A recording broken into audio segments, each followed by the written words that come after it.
is the Better Life, Better Work show, and I'm your host, Allison Crow. I'm an intuitive life and business coach here to help you create better life and better work.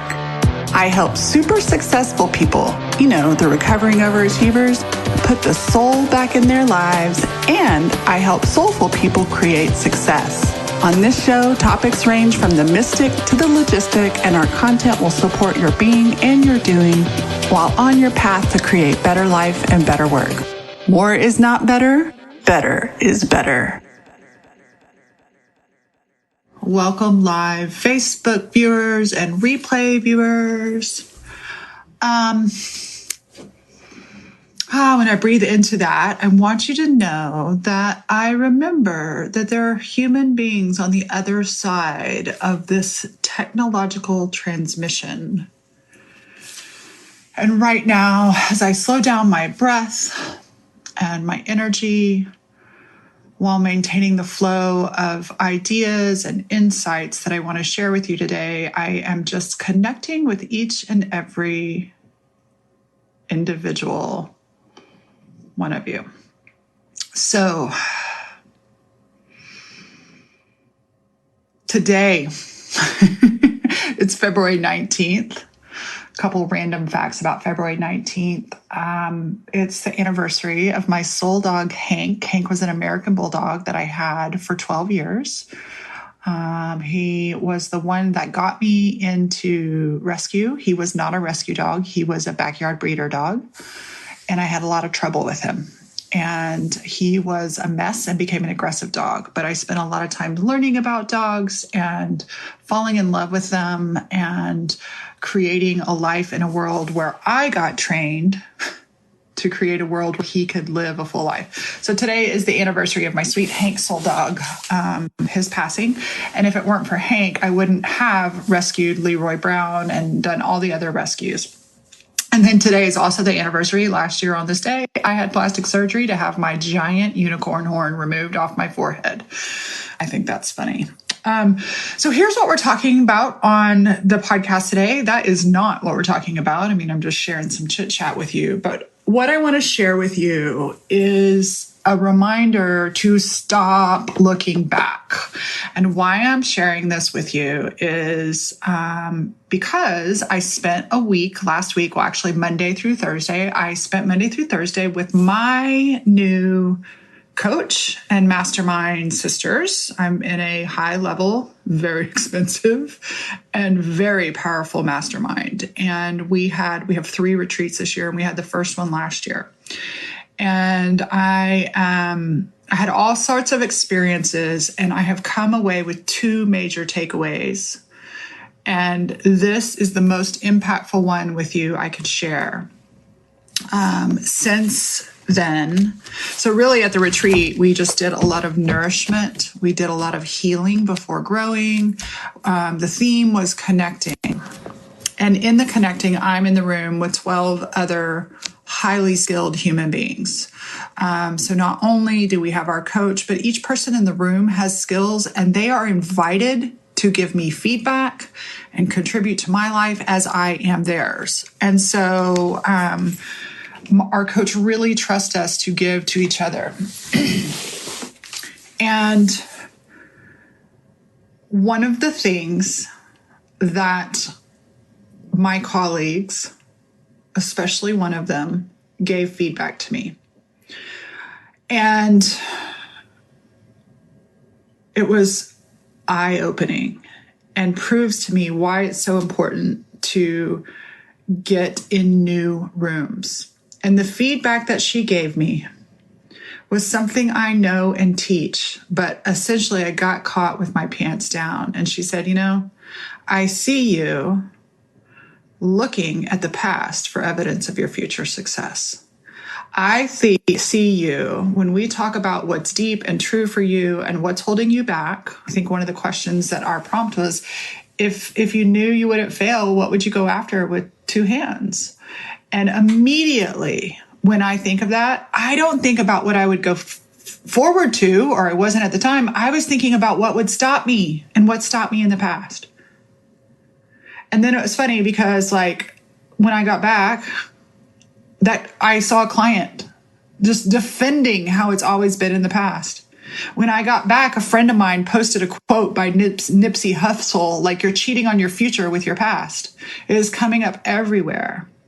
And it reminded me of some powerful work and some powerful learning I've done about how do we actually reinvent ourselves. I tell the story to my clients, told them again today, of a phase in my career a couple of years ago. I had kind of burned everything down and was starting this new program, and I was stressed. I was excited and happy, but I was stressed that it wouldn't work. And I kept saying, I can't get beyond 40 members. I can't get beyond 40 members. I had a goal of 333 members. And so I set an appointment with my billionaire mentor who has 3 or 4 businesses, lots of success, lives in Malibu. And I get on the phone with her and I talk. I'm like, here's all the things I'm doing. And she goes, well, you're doing all the right things, except for, would you like to know what I see? And she said, yeah. And I said, you are, first of all, not being impeccable with your word. And you keep describing what you don't want to happen. I can't get past 40. I can't get past 40. You guys, language, both in our outer thought and in our inner world, the conversations we have with ourselves, if we are in our automatic habits, will look backwards. And so you must consciously choose and repeat new language in your head. And so, of course, I couldn't get past 40 because all I kept telling my brain and my body and my nervous system was, I'm not going to get past 40. I'm not going to get past 40. Because I hadn't done it in the past. I was not doing anything to support my brain on solving the problem of the future. I was dragging the problems of the past into my now. I was using them as excuses. I was buying into the fears. Well, if I this, then that, because that happened in the past. If I am too authentic, I will lose friends. If I make too much money, if I'm too perfect, if I'm too successful, if I'm, I just was constantly looking back. Oh, well, I've never done this. It's never worked before. I always this, right? When we are looking over our shoulder and bringing the past to the future, the only thing you better bring to the present moment in the future is how fucking resilient you are and how you are a problem solver. And our brain and our biology, so you are not psychologically screwed up. This is biology. We are habitually constrained by evidence from the past. And if you only allow your brain to look at evidence, you are setting yourself up for being in the quicksand and whirlpool of life. And so one of the ways that life gets better is you begin to reinvent your thinking. You release problem solving of the past, and you solve for future problems. The reason we habitually look in the past is because our nervous system, our brain is trying to keep us safe, right? Like, it's efficient for the brain to go to the past for evidence of whether we're safe or not. One of the gals, Brandy Lawson, brilliant gal. Brandy Lawson would ask, various people would be in their hot seats, and Brandy would always say, what about that makes you feel unsafe? I thought that was a brilliant question. And I never realized, she didn't even ask me directly, but I was like, I'm not unsafe. And then I was like, oh, my subconscious, here's all the ways my subconscious thinks I'm unsafe. Our unconscious doesn't want to fail. Our unconscious doesn't want to succeed. And so we've got to activate our consciousness, and we can't do that with all the hullabaloo of the past.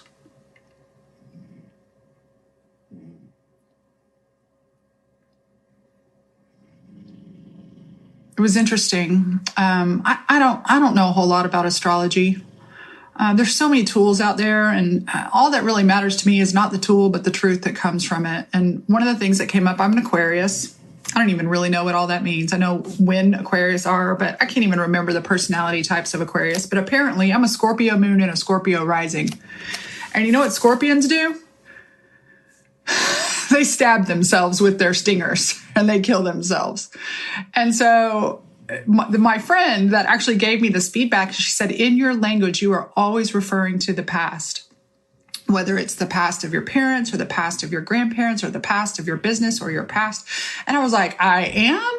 I didn't even realize how much I was habitually, when my brain is scanning for possibility, it's scanning backwards and it's not useful. Okay? So what we have to do, I thought this was fascinating. I was asking a client today to imagine the woman who did not fear failure. And she said, I don't even know her. This is where future self gets bastardized in coaching. And so future self is not just a handy dandy little worksheet that you do or a meditation that you do. It's actually a really useful tool to open your brain forward to the current state so that you can act from that state instead of acting from the state behind us. Take a sip of water. So we all have these things. There's that saying, what got you here won't get you there. Well, what got you here was all the mechanisms to keep you safe. And the fact is you are safe. All the mechanisms to keep you comfortable. And the phrase, I'm in my own little bubble of safety and comfort, many clients said today, Leroy, not while I'm on a podcast. Thank you, buddy. So we have to recognize the patterns that we tend to automatically run and keep us safe so that when we recognize it, it's just as simple of noticing, no self-beat, no judgment. Oh, I see I'm running this pattern. Take a breath, stop, and then begin to create forward. So for example, one of the things that I have a lot of things that I would do if I would not fail. I definitely would create $1 million coaching business. I probably would create a coaching uncertification program. I probably would write a book. I'm actually already doing some of the things that I've been avoiding doing because of looking at the past. And the first habitual reaction is this body constriction of overworking, overperforming, and getting sick. So my brain thinks, if I work that hard, I'll get sick. If I spend that much time, I'll get sick, right? See, so my brain, first of all, is very different from when it got sick before. And it doesn't matter if I got sick then, I might not get sick now, right? I might not get sick going forward. Oh, and by the way, if I do get sick, I actually know how to solve that problem preemptively. And so one of the random things, it's not in any order, that I want you to remember today is that you are a problem solver. And many of us, because we're looking at the past, are avoiding solving problems, or we are seeing problems as a misery or a difficulty or a discomfort to solve, when actually your brain and your body requires some cognitive and physical dissonance to be able to grow. If you do not grow, the opposite is atrophy or death. Right? I know, pretty strong words. And so, take another sip.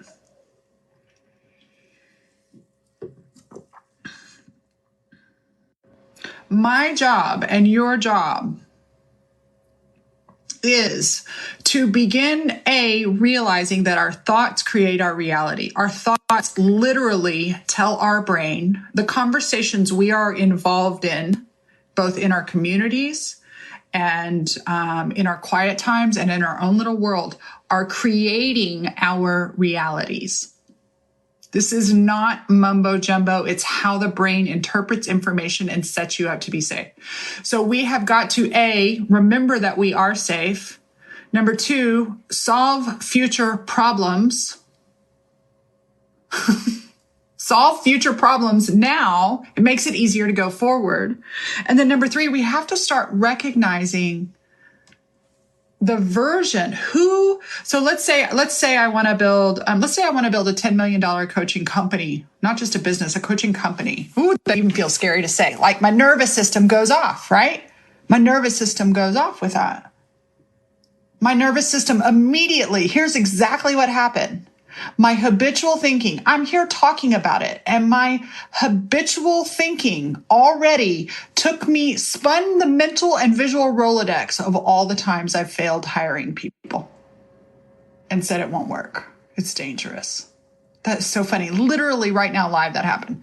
So let's say, Allison here, today is February 19th. It's 2:08 p.m. in Austin, Texas. And let's say I have this dream of wanting to create this coaching company. My habitual brain is going to do that, and I'm going to stop and I'm going to take a breath. I'm wearing my Breathe Y'all t-shirt today. And I'm going to say, okay, let me imagine the woman who has created it. It doesn't matter when she has. It's irrelevant. But in my mind, and as you podcast listeners can't see it, but any live viewers, I'm closing my eyes literally right now, and I am picturing this woman. She's got a newer version of this t-shirt. She might even be wearing jeans. Her hair is probably a little bit longer. Who knows? The visuals don't so much matter. But as I think about who does she be? Who is the woman that owns this company? Who is the woman that's already solved all the problems? Who is the woman that's actually learned to have high-level help? Who is the woman that actually navigated all the challenges that got her to this place of impact, income, and joy in life and business? I'm not any less because I haven't accomplished it. So it's not about better or worse. I mean, my life right now is great, but if I want to create something, why haven't we created what we want to create? Our desire is not enough. All the inner working stuff, right? And so I have to begin picturing this woman. How does she think? How does she wake up in the morning? How does she use her time? What are her how does she believe? What is the energy and the emotion of her quiet, soulful confidence? How did she handle making a hiring mistake? How does she handle rejection? How does she handle criticism? How does she handle more time working on the calendar? How does she handle the money that comes in? Is she wise with it? Right? Like, so I really start creating the visualization in detail of not only this woman, but how her brain thinks and what the energy is moving in and out of her body, mind, and spirit. My sweet client today said, I don't know her. That's your job. Your job is to get to know that version of you that has already solved the problem. Imagine it's handled. Imagine it's handled as if it were the past. And then you can begin to figure out what to do, think, be in the now. So often we're trying to take steps. Even my client today was like, well, I'm doing this and I'm doing this and I'm doing this and I'm doing this, and none of it works. Well, none of it works because none of it had worked in the past. And all she's looking at is the past. So she keeps doing and nothing works. And she looks confident on the outside, but she feels insecure on the inside. Okay, well, tell me about the woman who enrolls 5 people in the next week in this program. Oh, she's confident. She trusts herself. She owns her credibility. There is no insecurity. If there is, she's confident in her insecurity. It's a whole different energy. And she started to see how looking over her shoulder and looking at the past habitually was actually creating the stall out in her life right now. Your past is not a predictor of your future success. Okay?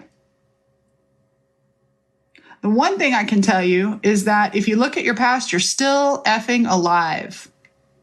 So let your past tell you that you are resilient and you always figure it out. It doesn't matter where you come up. And then begin to tap into the imagine of your reinvented self.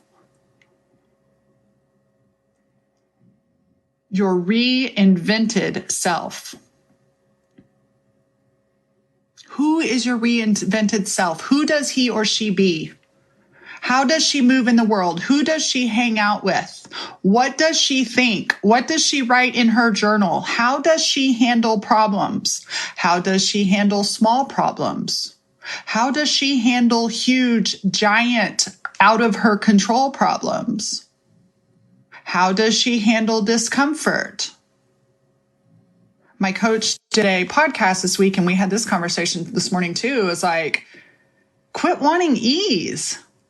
And it was so true.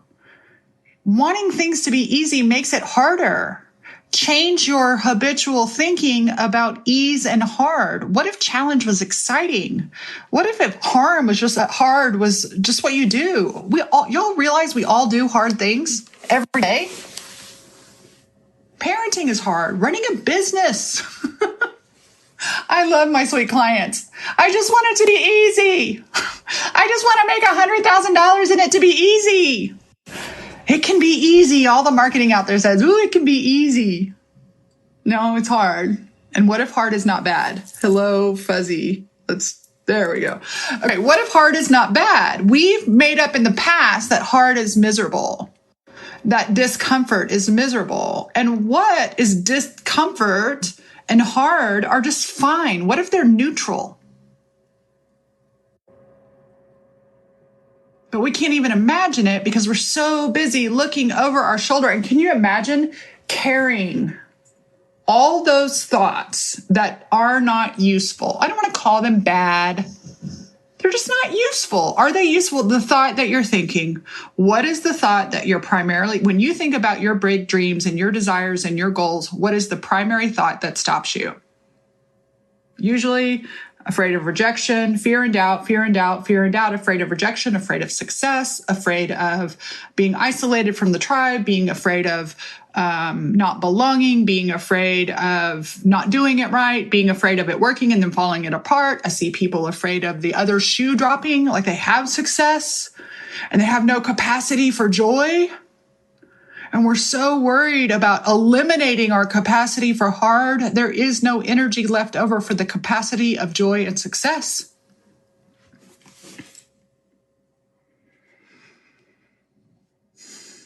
We reinvent our minds by stopping looking back. When you notice yourself doing, stop. Coaches get made fun of all the time for saying, just stop. Yes, even if you're addicted to shitty thinking, you can just stop. And if you start again, then stop again. And if you start again, then stop again. Get back on the train of thinking. One of the things I've been writing, I've told my peers and I've told my clients, if you catch me, I might tell a story of the past as long as it is useful to the service of the future. But I will not tell a story in my mind or in my business or with my colleagues or friends or family, a story from the past that serves as an excuse for me not creating the desires and dreams that I desire. And I've given them all permission to tell me to look up and look forward. Look up and look forward. Look up and look forward. Up means raise my thinking. Looking forward says go to Allison in the future. I'm 48. I just turned 48 2 weeks ago. Something like that. What is 50-year-old Allison? And not in the dreamy, airy, fairy vision board way. Literally. What is the biggest problem she's solving? What has she created? What is her relationship with her husband, her home, her family? What are the problems she solves in her mind? What is her primary thought? How does she move in through the world? And because she's created, not if, because she has created XYZ in her business, how did she think to get there? You guys, what you do is not an issue. We all know what to do. I see a bunch of names that I recognize on the feed. If you're listening to the podcast, send me a message and let me know, especially if I don't know you're listening, right? I realize that there are human beings behind this, but right now I see a lot of names. Every single one of us, we know the how to. And if we don't, some 11-year-old on YouTube does, or some 13-year-old on TikTok making $250,000 with Amazon drop shipping. It's figure outable. You know why teenagers are doing so well making money? Because they don't have a lot of past to go back. They got nothing but their childhood to go back for. They don't know what they don't know. And yes, in some ways that can help us, but now it's like we know too much. Instead of letting that stop us, what if we were like, yeah, I know all the things. I know that building a business is hard. I know that facing rejection feels wobbly. I know that, I know that my body is changing every day, and some days it will feel strong and some days it might not. And I can handle it. I know that I'm doing the best I can and I'm keeping forward with it. I know that I keep, right? Like, bring your future self's brain and put it back in this chair right now. Quit bringing your past self brain to the current party. They're dead, gone, useless. It served us then, but it's not serving us now. If you catch yourself saying, I always, or I never, or it always, or it never, stop. You're literally casting a shitty spell on yourself. Not only spelling language is the code in your brain of being. And your higher self and your higher intelligence, which is possibility and faith and love and intelligence and problem solving. It does not mean there is not shit in life. It does not mean there will not be problems. It does not mean it won't be hard or that you might not fail. But what it means is love says, when you fall on your face, get up. Let's keep going. You're all right. I believe in you. Let's try again. It's an experiment. But what fear says is, oh, you better not try again. You better not try again. You better stay safe in your bubble. And I confess, and I am so over it. I'm so over of my looking back. I've cleared up some final inner work stuff, some final family stuff, and I am done telling the stories of the past.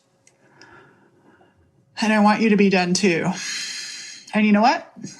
I have no idea what will happen. I was tempted to tell you I was tempted to go to the past. That's how habitual it is. What I'm telling you right now, what will happen is what I decide will happen in my mind. Mostly what will happen is not the physical elements, but how I will respond.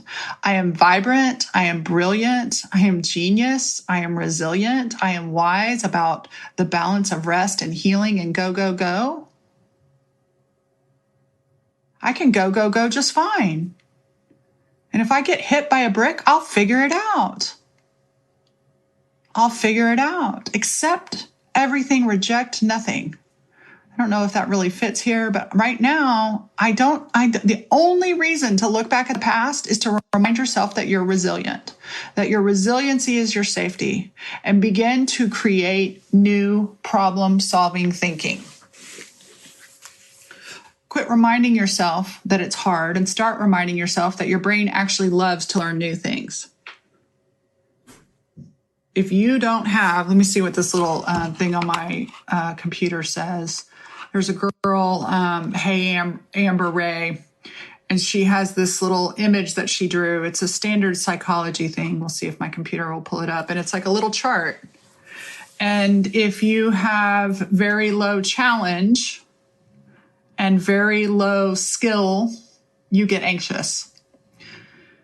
And if you have very high skill and very low challenge, you get apathetic and bored. And people I know are either anxious because they don't have the skills and they don't have the challenge, or they have a high challenge with no skills. But what we really need is a nice balance of challenges. Yeah, I can't get my thing to open up. We need we need to start looking at the way we do hard. Little tweaks in language and how we speak are so important, because the reason of how we speak, it's not just, my friend Kayla used to call it the language police. It's not the language police. It's not about shame, but it's about, is that really what you want to be creating? I mean, you're welcome to create your past. If that's what you choose, then create your past. Create your little bubble.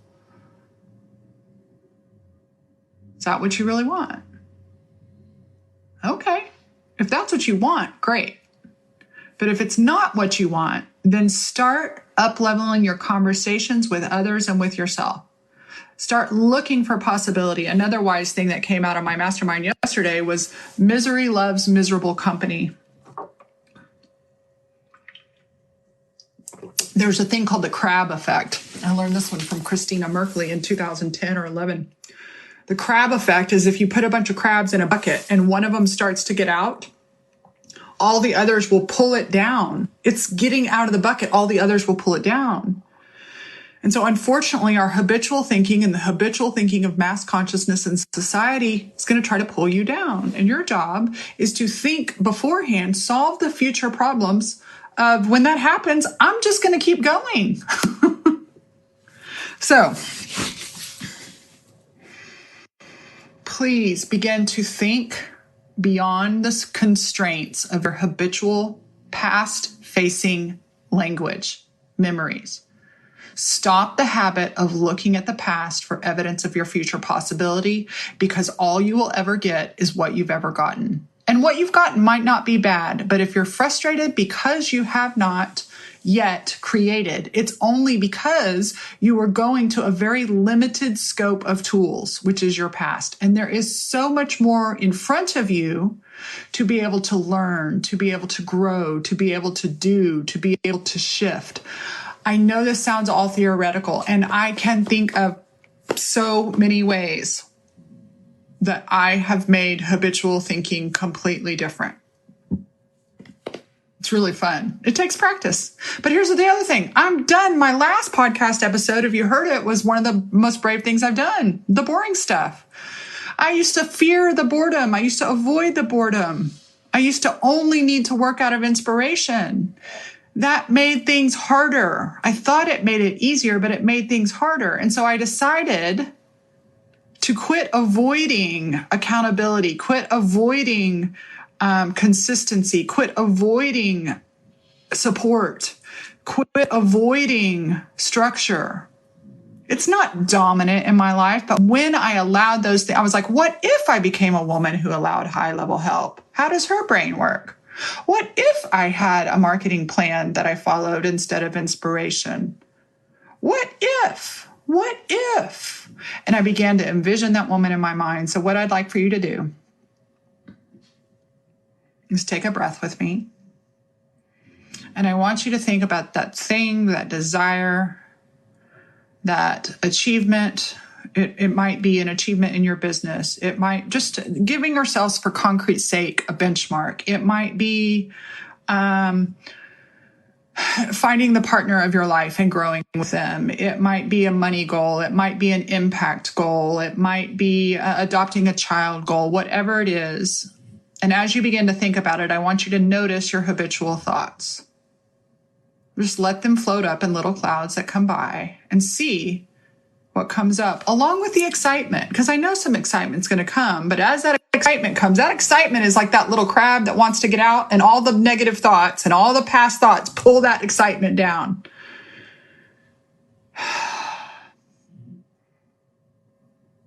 And I want you to turn on your reticulator activator for possibility and for solution instead of problem. And I want you to imagine as if that dream, desire, goal, achievement, whatever it is, has been created in your life by you. And I want you to scan the essence and the brain of that being. How does she or he think differently than you are thinking now? What habits do you need to release to begin creating new habits? What are the habits that that person does on a daily practice level that have helped them get to where they are? Begin tapping into the future as if it has done, and then bring their brain and being back and act as if.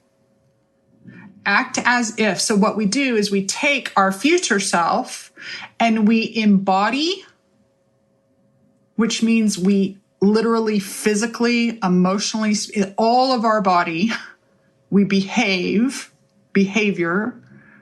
as if. So we embody the being and thinking of our future self and then act as if. It's simple. It's not easy.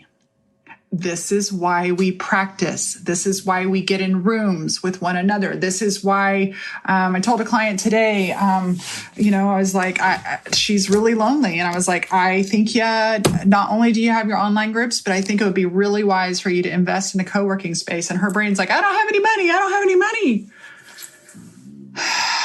Girl, hang around different conversations, right? And not always is money the indicator of different level conversations, but in the coaching world, it is. Right? Because the mindset of somebody that has, when money is a barrier to entry, the mindset of some people is not, oh, I can never create that because they never have before. The mindset is, imagine I created it. How did I do it? If I created it, how did I do it? And then they go and do it. Possibility thinking. I love you guys. I appreciate you. Thanks for listening and for watching.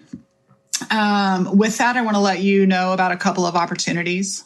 The primary one is Camp Starheart. The doors to Camp Starheart are open for a little while longer. This event that I'm doing is in April 22nd through 26th in Austin, Texas.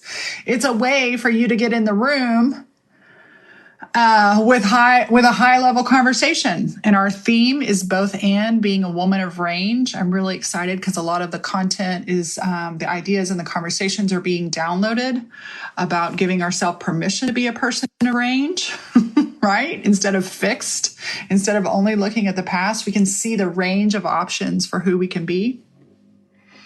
And we have a little bit of fun. Campstarheart.com. Campstarheart.com is where you can register and get your tickets. I have about 10 tickets left. We're closing registration March 15th. Don't wait until the last. Already, the event has started, and there is a pre-event room that people are connecting and learning and growing already. So don't wait until the last minute. Your future self will thank you. The other thing I want to put... No, I'm going to stick with just Camp Starheart. Just Camp Starheart right now. So with that, pardon me, I am out for today. Thank you for listening. Share this podcast with a friend.